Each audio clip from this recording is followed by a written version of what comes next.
bienvenue dans ce flash de 18h sur la télévision du Burkina. Les élèves officiers de l'Académie militaire Georges Namoano répondront désormais au commandement du lieutenant-colonel Yves-Patrick Ouédraogo. Le commandant entrant de cette école de meneurs d'hommes a pris fonction hier vendredi. Il prend fonction à un moment où les défis sécuritaires du pays sont nombreux. Le lieutenant-colonel Yves-Patrick Ouédraogo ambitionne adapter la formation des officiers à ces défis. Il remplace à ce poste le lieutenant-colonel Adam Néré.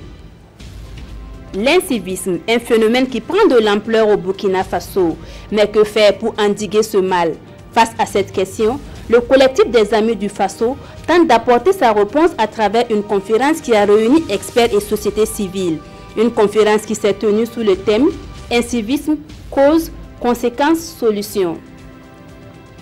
Le ministère de la fonction publique du travail et de la protection sociale a procédé ce samedi à Ouagadougou au lancement des concours directs d'entrée à la fonction publique des personnes vivant avec un handicap. Au nombre de 348, ces candidats sont venus de plusieurs régions du Burkina. Et pour cette édition, 41 postes sont à pourvoir. Il s'agit pour le ministère en charge de la fonction publique de faciliter l'insertion socio-professionnelle de ces personnes. Un atelier national de validation de l'étude sur la politique d'emploi des jeunes dans les chaînes de valeur de l'aquaculture au Burkina Faso s'est tenu hier à Ouagadougou.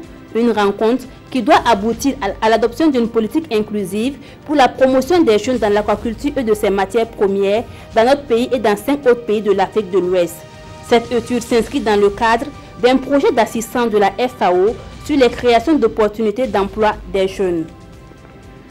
En Côte d'Ivoire ce jeudi, les autorités ont cité 2 hommes en exil comme étant les instigateurs de la série d'attaques contre des postes de police et de gendarmerie perpétrés ces derniers mois.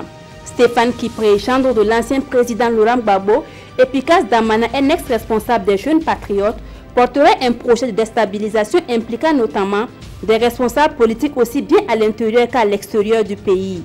Les enquêtes en cours après les 7 attaques ont conduit à l'arrestation de 35 personnes, parmi lesquelles 6 militaires et 7 miliciens. Voilà pour ce flash. Merci de l'avoir suivi. L'information revient à 20h avec Peggy Ouédraogo.